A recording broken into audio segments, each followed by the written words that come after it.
మన రక్షకుడైన యేసుక్రీస్తు నామములో అందరికీ వందనాలండి.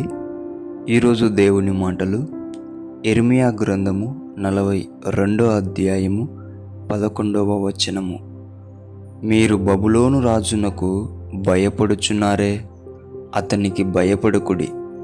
అతని చేతిలో నుండి మిమ్మును తప్పించి మిమ్మును రక్షించుటకు నేను మీకు తోడై ఉన్నాను.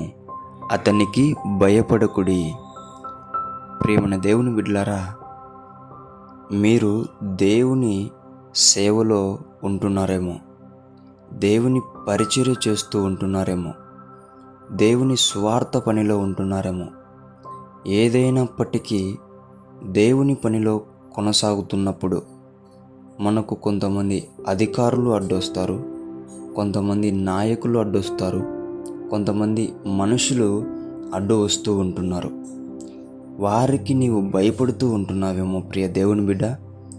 దేవుడు అంటున్నాడు, నీవు భయపడుకో, నేను వారి నుంచి నిన్ను తప్పించి నిన్ను రక్షించుటకు నీకు తోడై ఉన్నాను.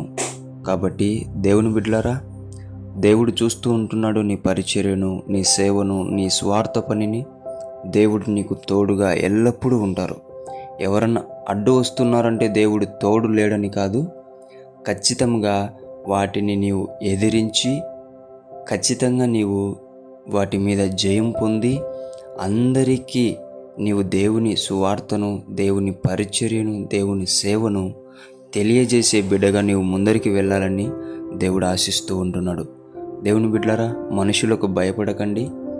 దేవుని నామాన్ని ఎల్లప్పుడూ కూడా మీరు ప్రకటించండి. దేవుడు మీకు తోడై ఉంటాడు ఎల్లప్పుడూ. దేవుడు మిమ్మల్ని దీవించునుగాక. ప్రార్థించుకుందాం. యేసయ్యా, నీకు వందనాలు, స్తోత్రాలు నాయనా. నీ పని చేస్తున్న ప్రతి బిడ్డ మీద నీ హస్తం ఉంచి వారిని నీవే ఆ పరిచర్యలో, ఆ సేవలో, ఆ స్వార్థ పనిలో నడిపించమని, తోడుగా నీడగా అండగా ఉండమని యేసు నామమున ప్రార్థిస్తున్నాం తండ్రి. ఆమేన్.